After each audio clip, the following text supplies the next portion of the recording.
Hello there, my crypto bit brothers and sisters. This here's old Bulldog Rod. Next to me is Papa Ron. What's happening, brother? My brother, I'm doing well, thank you.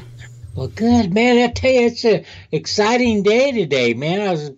We had some exciting news about Bitcoin and the Segwit2, huh? It caught us both by surprise. I was over my neighbor's house all morning doing some chores for him and got home, and man, everything had just busted loose. And then you had called me on the phone and said, man, are you watching this? And I'm saying, watching what? Yeah. Yeah, it's awesome, man. I tell you. Exciting. Let's get into it, shall we? Yeah, let's do. In case that people hadn't heard, we ought to tell them about it. Here's the market cap. Bitcoin presently is at $7,400, a little more than that.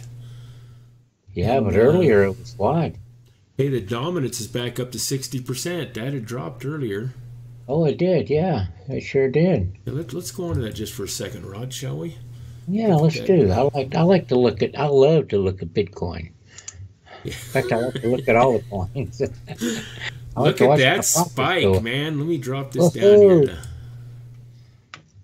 I mean, right there is where it took off. And I think it went up. I think they said it was seven. That says 77.37, but I think it was at 79.60 or something. It spiked up to, and then man, look at that drop, boom.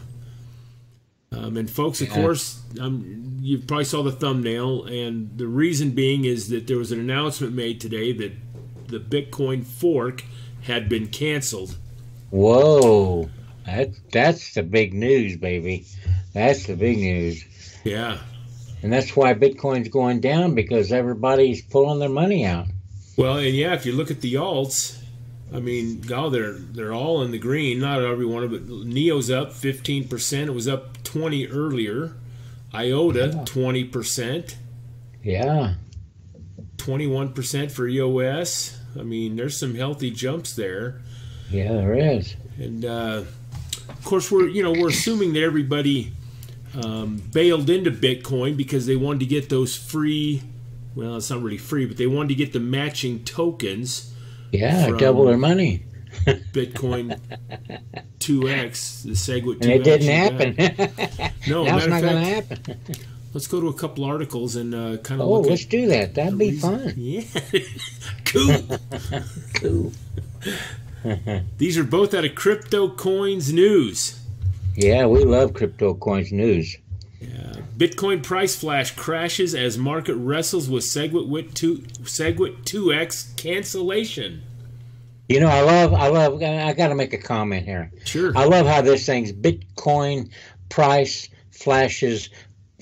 crashes. And now how does it crash from 78 down to 72 when it used to be only 1,000? You know, I don't understand that. It ain't gonna crash. I don't know why they call it crashing for. Well, they want I would say correction. I would say a correction. They had they had a slight dip in the price today. Well, they use terms and words to get viewers, and I think we do the same. We try to do the same thing, even though we're terrible at it. I know, but we just tell the truth, though. Yeah. We don't exaggerate it. And you can see here by this graph here that it was up to 78.99 at one point. It looks like. Yeah, 78, almost 79, like you said. But it went down to 69.77. But we just saw it's back up to almost 7,500 again. I mean, we're talking in the matter of not very long. It's just been real quick. It always bounces up, you know. The harder it falls, the higher it bounces up. It's like one of them real hard balls, you know, you throw on the ground, it just keeps bouncing higher and higher. Flubber. It's like flubber. Well, and we're going to get into that. But it says here that you know, I don't know why I don't mark these or something. I don't either. Anyway, they just couldn't get enough support into the Segwit2. If we look at this other article we had going here, and this out of the same Bitcoin Crypto Coins News, and they have a chart too, but they kind of say here, Many of the major supporters of Segwit2X included Shapeshift. Now, I was unfamiliar about Shapeshift supporting that. The CEO did. Bitmain founder. Now, we know who Bitmain is. They have the biggest mining pools in Bitcoin, and they're also the biggest producer of the mining equipment. Thank you. Yeah. To mine Bitcoin. They also own their own in China 4 or 5 warehouses full of these computers mining Bitcoin. Mining Bitcoin. That's right. Bitmain is huge. Bitchain was even supporting it. Where'd you see that, Rod? Right here? Yeah. Blockchain there. Anyway, there were several of the big boys supporting it, and I guess they'd come to the consensus or the revelation that it just wasn't going to fly as well as they thought it would, and they signed a thing saying, "Hey, we're pulling out before we have to match all these coins." I guess. Yeah. Well, it's got to happen though, Ron. They have to double the. It's something inevitable on that, right?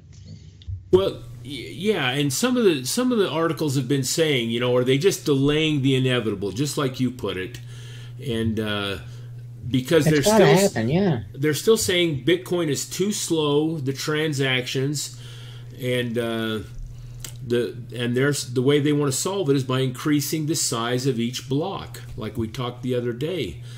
But there are other things they can do. I think they're trying to institute this Lightning format program that'll definitely speed it up.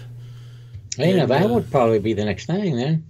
Yeah, that might do it. But I don't know if they're really avoiding the inevitable, meaning that sooner or later they got to increase the... And maybe they do. I mean, I'm not on the technical side of this stuff. So yeah, maybe... I don't know why they have to fork to do that. That's something that I don't understand. Why can't the blockchain just double in size? Well, just like we just read, it's because you have 2 different opinions of how the blockchain should be run. One group of these guys, Shapeshift and Bitmain and some of the the miners, say, hey, no, we need to double the size of the blocks. And then the other people say, no, you're wrong. Let's just run it with Segwit. We're going to add Lightning and go with that. So when you have a difference of opinion and you can't solve it, then they say, well, screw you. We're going to split off and we'll show you who's king of the hill here. And so that's why they have these forks. They want to change the protocol, the rules of how it's all functioning. So I guess it isn't independent, is it? Well, no, it is. It's decentralized in that nobody controls it. But when you got the miners making their fees and all, and you got the core developers that want to keep Satoshi Nakamoto's dream alive, you have difference of opinions is all, and so. But I don't know. This was supposed to be one of the biggest forks, and now that it's gone off the table, we might not see one for a while on this. My feeling is right now I don't think we need to, because it was too much, for me anyway, there was too much argument and nobody knew what was going on. If everyone's on the same page, that's one thing, but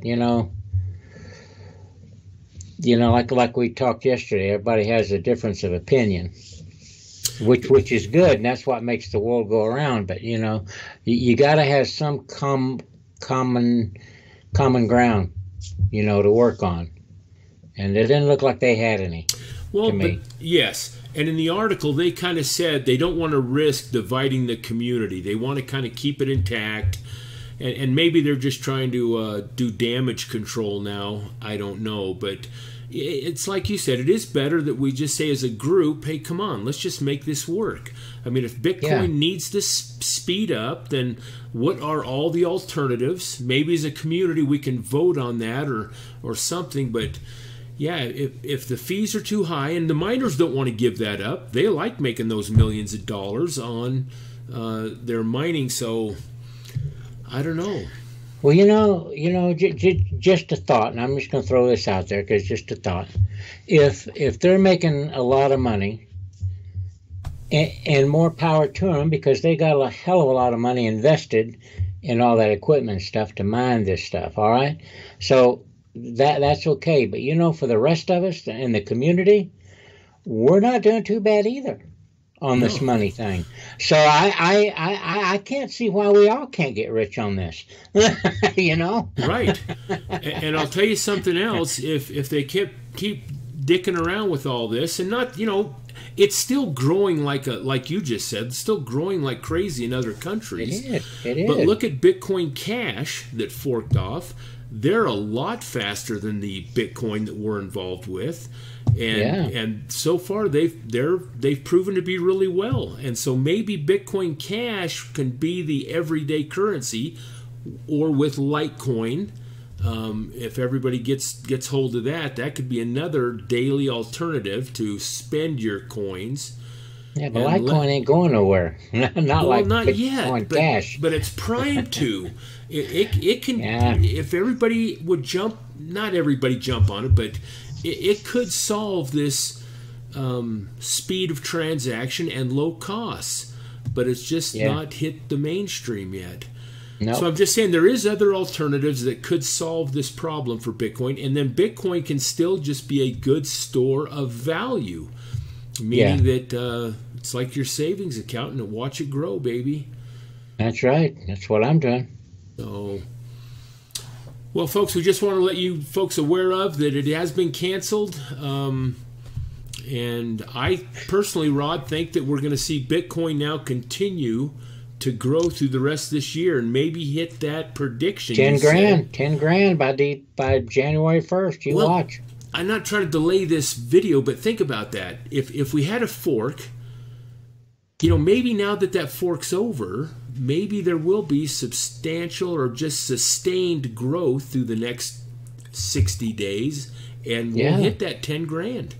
And I think it'll be more solid ground too. I tell you what, brother, if it gets to 10 grand, we're going to have one hell of a Christmas. No kidding. I can't wait.